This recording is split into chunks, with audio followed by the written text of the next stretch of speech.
You probably wake up every day with a stiff, achy low back. So you stretch it, maybe foam roll it, and get on with your day. But by tomorrow morning, the pain's back. Again, here's the truth. Tightness isn't your problem. It's just a signal. It's a protective reflex from your brain because it doesn't feel safe. And if you're stretching without fixing the real issue, you're just hitting snooze on the fire alarm. In this video, I'm going to show you a 3-step system that finally stops the cycle by giving your body the one thing it's missing: stability. No gimmicks, no endless stretching, just a smarter, proven path to a pain-free spine. Watch till the end to test your stability, fix the root cause, and upgrade how you move for good.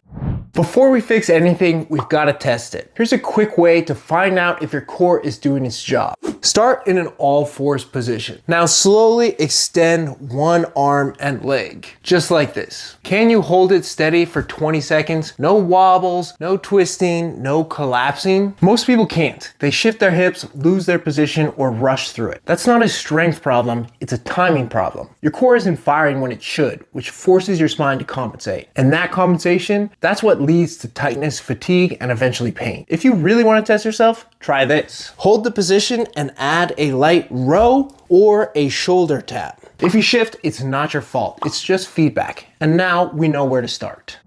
Stretching your low back might feel good in the moment, but it's just treating the symptom. Here's what's really happening. Your brain is creating tightness as a protective reflex because deep down it doesn't feel safe. The solution isn't more mobility. It's giving your body the stability it's missing. When your deep core and hips can stabilize properly, your brain stops guarding and you get that mobility back for free. This one trains anti-extension and anti-rotation, 2 patterns your spine relies on for protection. The band forces your core to stabilize while the limbs move, just like in real life. Remember the test? This is the fix. Now we add dynamic control and build endurance where it counts. This one sneaks in mobility through control. Your brain starts trusting your hips again, which takes pressure off your low back. You can also use R&T techniques to teach your hips where to go and get your spine out of the driver's seat. You don't need to stretch your low back into submission. You need to train your core and hips to keep it safe so your brain stops fighting you.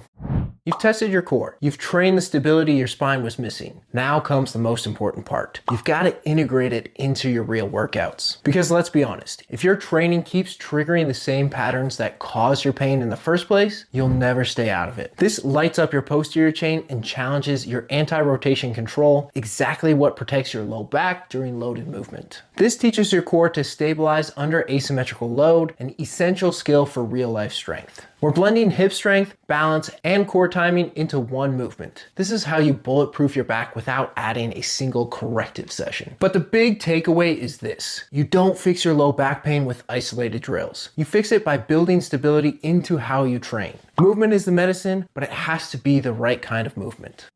So let's bring it full circle. You've tested your core stability and maybe saw it's not where it should be. You learned the root of your pain isn't just tightness, it's instability. And you train the deep muscles that actually fix it. Then we integrated that stability into movements you're already doing. This is the kind of system that actually works because it gives your brain what it's been missing: safety, control, and real confidence in how your body moves. So don't stretch your back another day until you try this. Test it, fix it, integrate it, and finally move pain-free.